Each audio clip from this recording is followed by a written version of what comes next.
Hi. I'm going to go ahead and go through with you what you maybe did in class, maybe didn't, to hopefully help you better understand it. So this is the function that we're going to be looking at. And we want you to use your graphing calculator or Desmos to graph it. And so I want you to kind of see what it would look like. Now, do you see that this is ABS? This means the absolute value.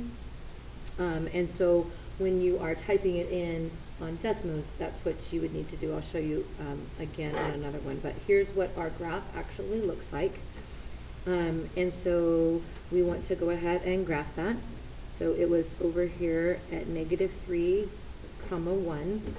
And if you look at it, over 1 up 1, over 1 up 1, over 1 up 1, and the same thing over 1 up 1, etc. So we're over here at -3, 1 is where we're starting. And then each of the points go, this is a very good one, let's see, in here, in here, in here. Okay, so that's my point. Alright, so here's my graph. Nicely graphed for you. And then I want to graph the function g of x is equal to 3 on here. So I'm going to go ahead and tap right on here, and we're just going to say equals 3. I think that's all I have to do. Just kidding. Maybe I have to do equals 3. Equals 3. What is it telling me? Sorry, I don't understand this. Oh, okay, so y equals 3. So g of x, we're actually going to call y. So this is what I have. And hopefully you knew that that's where it was supposed to go, and that's what we're actually going to graph on here. So at 1, 2, 3, we've got this line. So we're asking at what values of x is this is our f of x function, equal to that. That's what we're looking at. And so hopefully you see this is equal right here and right here. Equal means that they're intersecting, they're in the same kind of location. And so when I do that, that means that it's at -1 that it happens.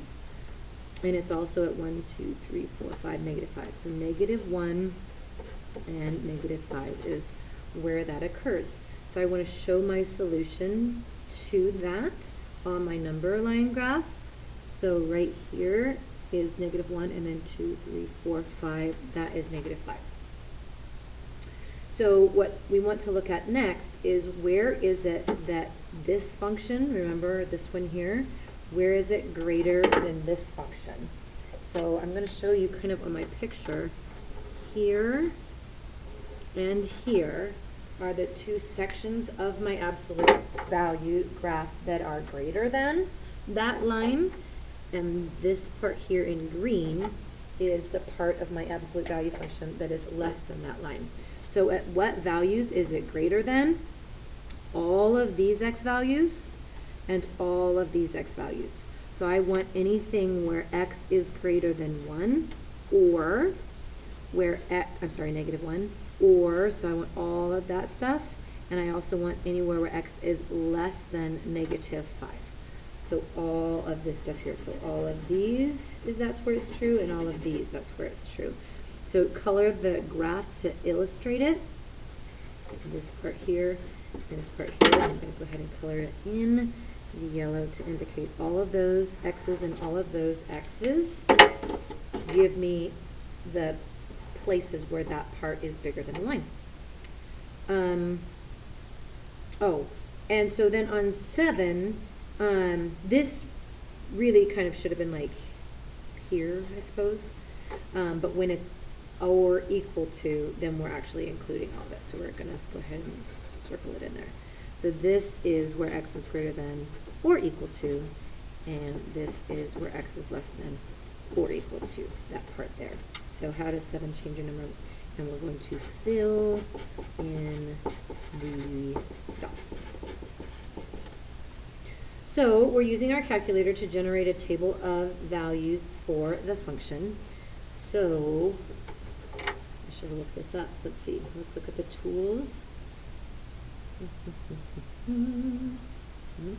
look under here. So I'm going to look at a table. All right, so here is my table for that guy.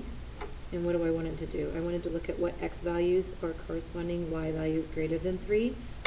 So that's my table.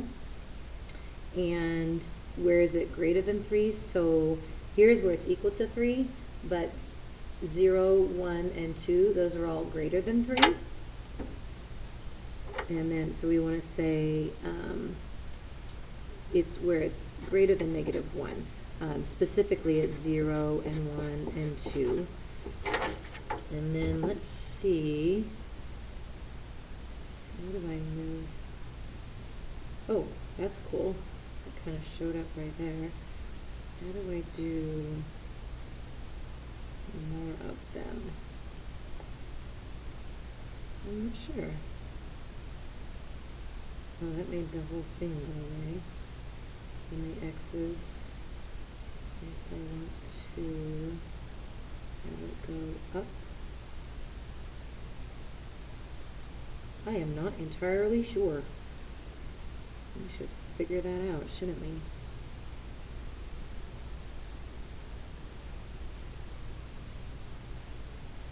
Let's do that. If I make it bigger, will it let me look at it? Nope. Okay, so I need to look in to see how you do that, because we should have had another section. We should have had all of these points showing up as well, which would have been less than -5, which would have been like -6 and -7 and -8.